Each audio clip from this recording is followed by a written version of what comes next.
Innalillahi wa inna ilaihi roji'un.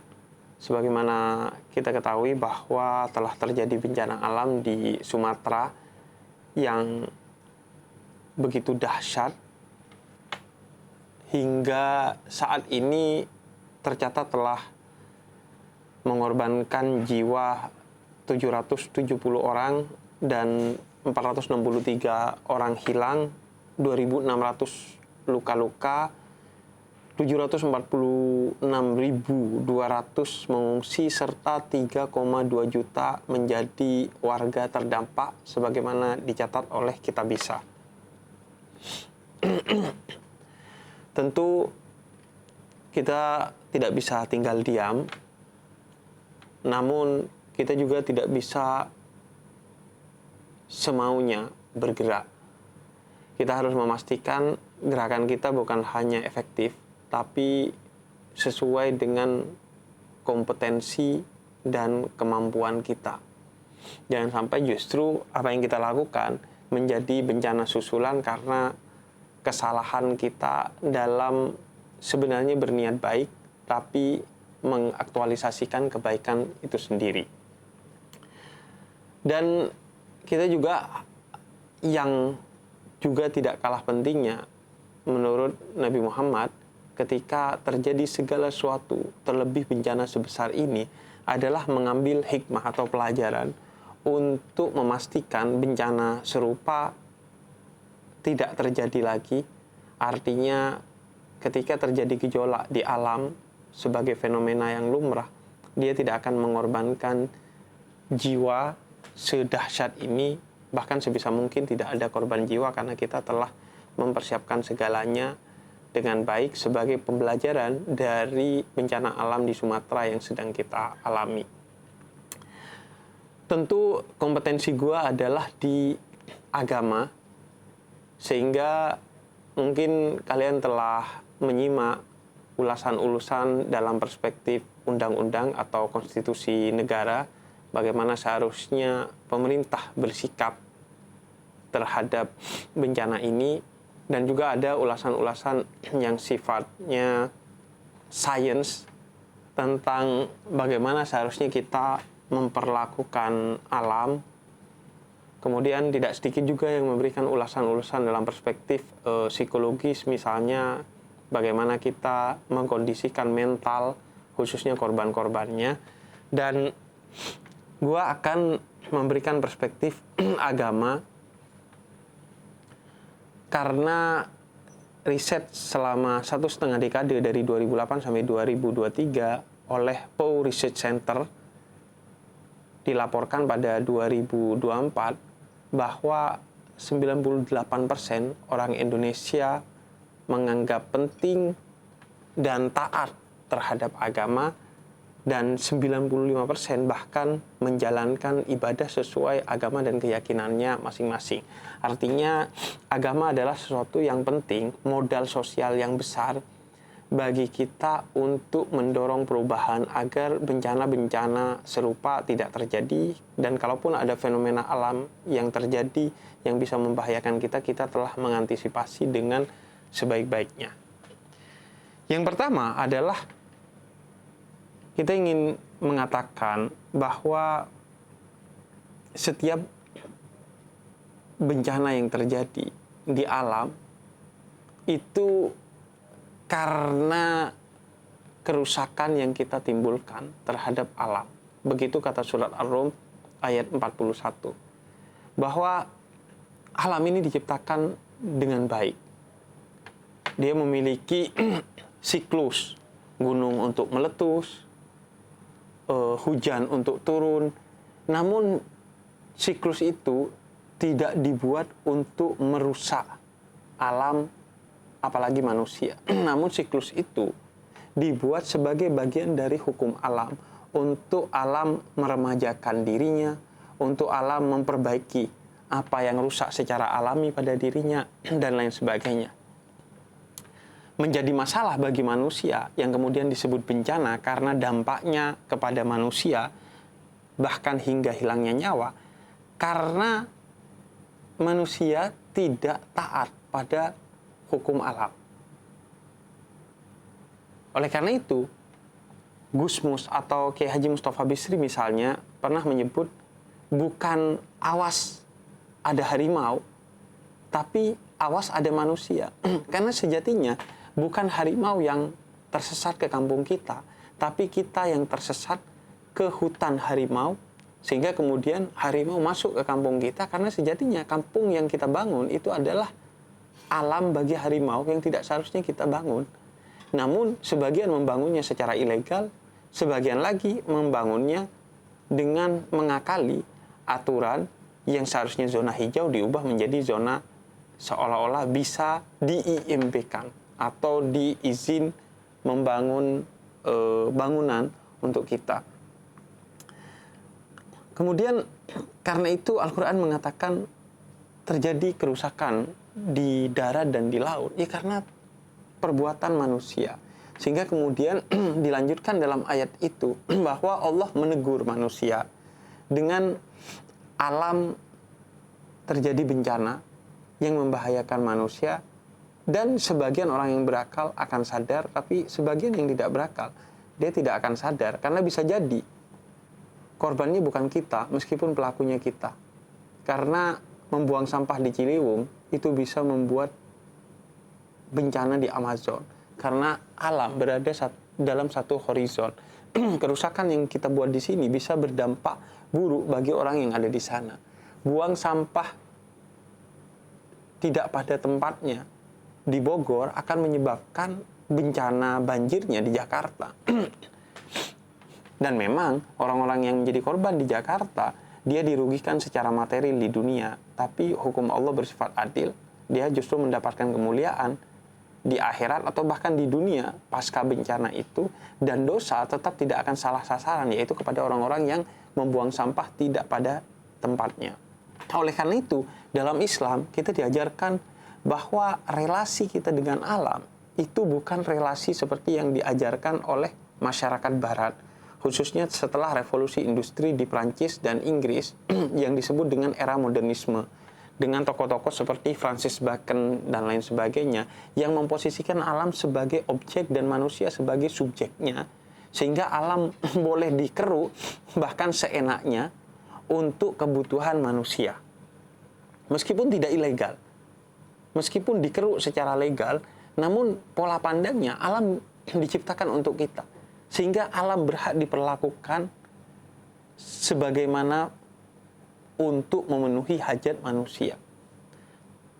Terlebih manusia yang kemudian rakus, yang bahkan hingga mengakali aturan, bahkan menerobos aturan secara ilegal untuk mengeruk alam, bukan demi kebutuhan, bahkan bukan demi keinginan, tapi demi kemewahan yang tidak masuk akal, yang mereka tumpuk di gudangnya.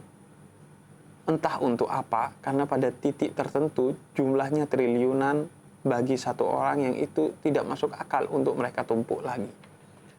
Maka kalau dalam Islam, kita itu khalifah, kita itu pemimpin.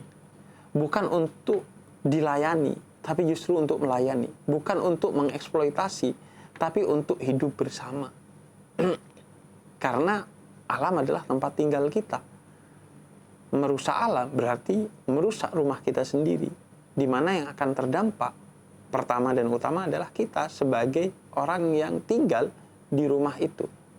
Karena itu relasi kita dengan alam diajarkan oleh Al-Quran subjek-subjek. Bukan hanya kita subjeknya. Alam ini tidak diciptakan untuk kita, tapi alam diciptakan untuk dirinya sendiri sebagaimana kita diciptakan untuk diri kita sendiri.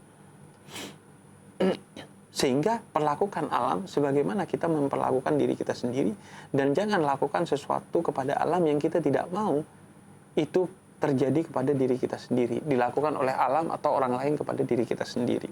Kemudian bencana ekologi dalam Islam itu bukan hanya bencana yang sifatnya ekologis. Yang pertama, bencana ekologi karena kita merusak alam, itu pasti dampaknya secara ekologis. Berarti kita merusak alam. Dan itu adalah dosa. Karena kata Nabi Muhammad, setiap ciptaan Allah itu dia hidup dan berhak mendapatkan kebaikan, dan siapa yang berbuat baik kepada mereka maka kita akan mendapatkan pahala atas kebaikan itu. Begitu juga sebaliknya, siapa yang merusak maka dia akan mendapatkan dosa. Karena semua adalah makhluk Allah dan kita diajarkan untuk ukhuwah mahlukiyah, bersaudara sebagai sesama makhluk Tuhan, dengan hewan, dengan tumbuhan, dengan alam semesta. Sehingga kalau kita merusak alam berarti kita merusak diri kita sendiri. Dengan dosa yang akan terjadi adalah bencana ekologis. Karena itu tujuan diturunkannya syariat Islam atau maqasidus syariah salah satunya adalah hifdzul bi'ah, menjaga lingkungan hidup. Karena di dalamnya ada pahala dan merusaknya ada dosa. Di luar bencana ekologis, sebenarnya merusak alam itu juga adalah akan menimbulkan bencana teologis atau kerusakan nilai-nilai ketuhanan. Mengapa? Karena dalam Islam dikatakan bahwa sanurihim ayatina fil afaq wa fi anfusihim. Begitu kata Al-Quran, bahwa ayat-ayat Allah atau pertanda-pertanda keberadaan Allah, keindahan yang maha indah, itu bukan hanya ada di ayat-ayat Al-Quran yang disebut sebagai ayat-ayat kauliyah, tapi juga fil afaq, di alam semesta, wa fi anfusihim, dan di dalam diri manusia. Ada ayat-ayat Allah yang disebut sebagai ayat-ayat kauniyah atau ayat-ayat semesta. Maka jika kita merusak alam, yang terjadi bukan hanya bencana ekologis, tapi bencana teologis. Artinya kita merusak tanda-tanda keberadaan dan keindahan serta kebesaran dan kuasa Allah. Sehingga artinya kita menghapus sebagian tanda-tanda keberadaan dan kebesaran Allah. Dan artinya bencananya bukan hanya bencana ekologis, tapi bencana teologis, bencana ketuhanan, bukan hanya bencana alam. Di samping itu, juga bencananya adalah bencana biologis atau bencana humanis, bencana kemanusiaan. Karena kenapa? Karena ketika kita merusak alam, maka yang terdampak pertama adalah kita sebagai manusia yang hidup di alam ini. Merusak alam artinya kita membunuh diri kita. Dan itulah yang terjadi di Sumatera. Bahwa ketika alam dirusak, yang meninggal adalah manusia-manusia yang ada di sana. Meskipun bukan mereka perusaknya, mereka juga korban. Oleh karena itu berarti merusak alam berarti membunuh manusia. Dan membunuh jangankan 700 manusia seperti yang terjadi di Sumatera hingga saat ini. Tapi satu nyawa saja, kata Al-Quran, seperti membunuh seluruh umat manusia.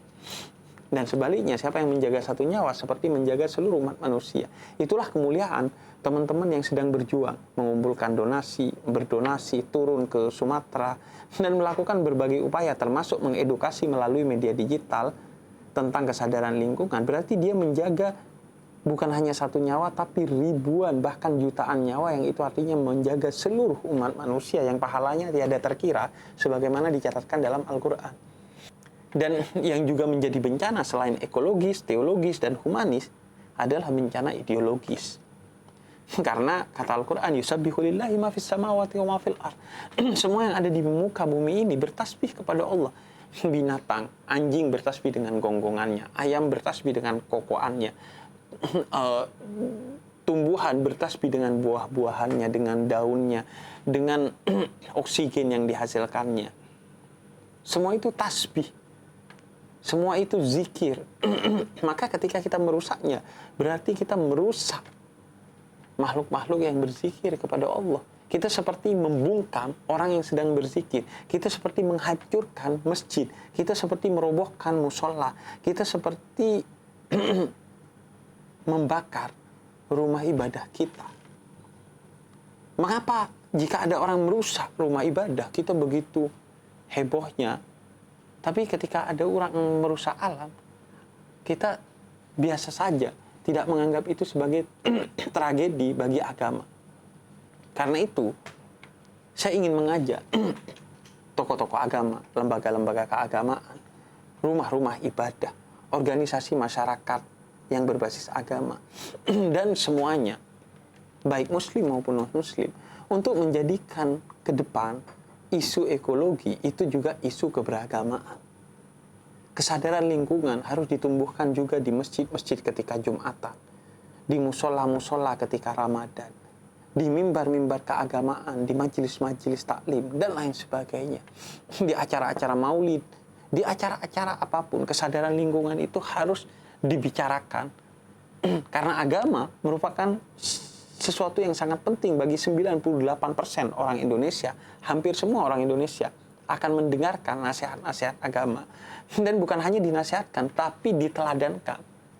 Dengan ketika kita berkurban, tidak lagi membagikan daging kurban dengan plastik yang membahayakan alam. Meskipun saya mengerti bahwa kerusakan lingkungan itu terbesar bukan dilakukan oleh orang per orang, tapi dilakukan oleh industri-industri. Karena itu, ceramah keagamaan seharusnya menyasar industri-industri tambang yang merusak lingkungan, baik ilegal maupun sok legal. Kenapa saya bilang sok legal? Karena bisa jadi secara administrasi tidak ada masalah, tapi semua itu dilakukan dengan skema yang tidak benar, gratifikasi, dan lain sebagainya. Pembalakan hutan secara liar, pembunuhan hewan-hewan, entah untuk kebutuhan industri, untuk kebutuhan ego kita karena gadingnya, karena tanduknya, karena ingin memeliharanya, dan lain sebagainya. Kita harus berbicara tentang hal ini agar kemudian ia berdampak, karena Islam khususnya adalah rahmatan lil alamin, rahmat bagi semesta, bukan hanya bagi orang Islam atau bagi manusia apapun agamanya, tapi bagi seluruh semesta, tumbuhan, hewan, dan bumi yang kita tinggali ini. Agar kemudian agama tetap relevan, bukan hanya di masjid, bukan hanya di gereja, bukan hanya di kuil-kuil, tapi agama relevan sebagai way of life, sebagai jalan hidup bagi seluruh manusia, bahkan seluruh makhluk dan seluruh alam semesta. Maka kita harus terus membicarakan. Karena bahkan dosa pertama umat manusia adalah merusak alam. Kita tahu dalam cerita agama manapun, dosa pertama manusia adalah memetik buah terlarang, yaitu Nabi Adam, nenek moyang kita, memetik buah khuldi. Dia diturunkan dari surga karena memetik buah terlarang. Maka siapa yang merusak pohon, membunuh binatang, dan menghancurkan alam secara liar, secara ilegal, dia bukan hanya tidak berhak atas surga, tapi dia akan terjerumus ke dasar neraka. Bahkan pada akhirnya, kata Nabi Muhammad, menjaga alam bukan hanya sekedar agar kita bisa hidup berdampingan dengan indah dengan alam, tapi karena itulah perintah agama. Oleh karena itu, kata Nabi Muhammad, seandainya 1 detik lagi hari kiamat terjadi dan ada bibit tanaman di tanganmu, maka tanamlah. Padahal 1 detik lagi atau beberapa saat lagi kiamat. Karena menjaga alam bukan hanya soal ekologis, tapi soal ideologis. Bukan hanya sekedar agar kita bisa hidup di alam dengan aman dan nyaman, tapi karena tiket masuk surga adalah dengan menjaga alam.